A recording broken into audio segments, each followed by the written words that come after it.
भारत में गैस संकट से मच गया है हाहाकार। एजेंसियों पर लंबी लंबी लाइनें लगी हुई हैं, लेकिन लोगों को कहीं पर भी 5000 में भी सिलेंडर नहीं मिल पा रहे। नमस्कार, आप देख रहे हैं हमारा क्लियर कट और मैं हूं आपके साथ गरिमा।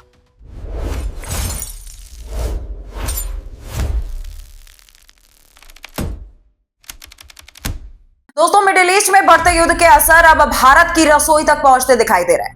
ईरान, अमेरिका और इजराइल के बीच जारी तनाव के बीच देश में एलपीजी सिलेंडर की सप्लाई को लेकर के चिंता जो है वो बढ़ती जा रही। कई शहरों में गैस एजेंसियों के बाहर लंबी लंबी लाइनें लग रही। लोग खाली सिलेंडर लेकर के घंटों खड़े हैं, लेकिन गैस नहीं मिल पा रहा। कई जगहों पर हालात ऐसे हो गए हैं कि लोगों के घरों में चूल्हा तक नहीं जल पा रहा। दरअसल दोस्तों, जानकारी के मुताबिक मिडिल ईस्ट में जारी युद्ध के कारण ईंधन की सप्लाई प्रभावित हुई। हार्मुज जलडमरू मध्य के आसपास बढ़ते तनाव की वजह से गैस की सप्लाई पर असर पड़ने लगा है और भारत में करीब 30% गैस आयात प्रभावित होने की बात कही जा रही है। दोस्तों, हम आपको बताएं कि कुवैत भारत को गैस निर्यात करने वाले बड़े देशों में शामिल है, लेकिन मौजूदा हालत में वहां से सप्लाई भी प्रभावित बताई जा रही है। दोस्तों, देश के कई हिस्सों से ऐसी तस्वीरें सामने आ रही हैं जहां पर साफ दिखाई दे रहा है कि एलपीजी संकट की आशंका ने लोगों में घबराहट को पैदा करती है।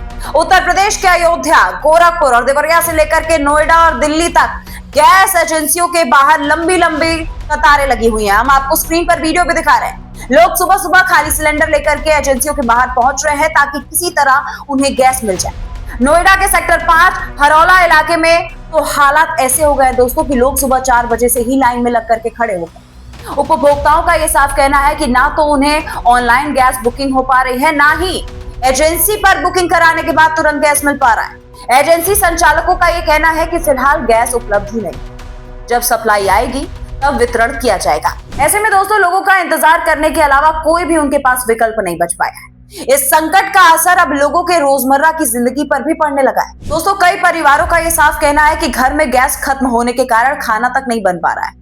नोएडा और आसपास के इलाकों में कुछ परिवारों ने तो बताया है कि जब घर में खाना नहीं है, जिस कारण से बच्चों का स्कूल जाना भी अब मुश्किल हो गया। लोगों का यह कहना है कि एजेंसी संचालक भी स्पष्ट रूप से ये नहीं बता पा रहे हैं कि गैस आखिर कब तक मिलेगा। युद्ध की वजह से सप्लाई प्रभावित होने की बात कही जा रही है, लेकिन आम उपभोक्ताओं के लिए ये स्थिति बेहद परेशानी वाली बन गई। गैस की संकट इस तरह से बढ़ती जा रही है दोस्तों कि इस संकट के बीच कुछ जगहों से कालाबाजारी की शिकायतें भी सामने आ रही हैं। कुछ उपभोक्ताओं का आरोप है कि सिलेंडर के लिए 5000 रुपए तक मांगे जा रहे हैं, लेकिन इसके बावजूद गैस की उपलब्धता नहीं हो। हालांकि गैस एजेंसी इन आरोपों से इनकार कर रही है और उनका कहना है कि सप्लाई में थोड़ी दिक्कत है, लेकिन लोगों को गैस मिल रहा है। इसका असर केवल घरों तक ही नहीं सीमित है। होटल, रेस्टोरेंट और कैटरिंग इंडस्ट्री में भी इसे लोग प्रभावित हो रहे हैं। कई ढाबे और छोटे छोटे रेस्टोरेंट अब बंद होने लगे हैं क्योंकि उन्हें कमर्शियल गैस सिलेंडर की सप्लाई नहीं मिल पा रही। दोस्तों, जो स्क्रीन पर आपको तस्वीरें दिखा रहे हैं उसमें आप साफ देख सकते हैं कि कैसे लोग सुबह से ही लंबी लंबी लाइनें में, लंबी लंबी कतार में गैस के लिए लाइन लगाए हुए हैं। राजधानी दिल्ली में भी इस संकट की झलक दिखाई दे रही।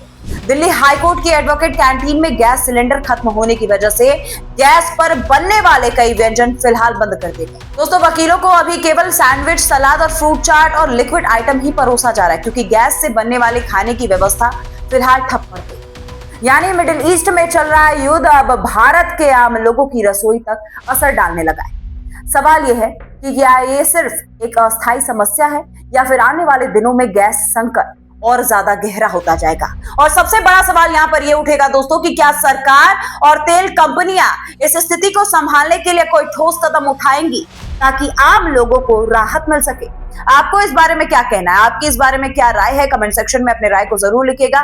फिलहाल इस वीडियो में इतना ही। मुझे दीजिए इजाजत। मिलूंगी मैं आपसे अगली वीडियो में। तब तक के लिए नमस्कार। This video is sponsored by Ram Ram Group of Companies, co-sponsored by Nature House and Bhaiya Ji Silver Coated Ilachi.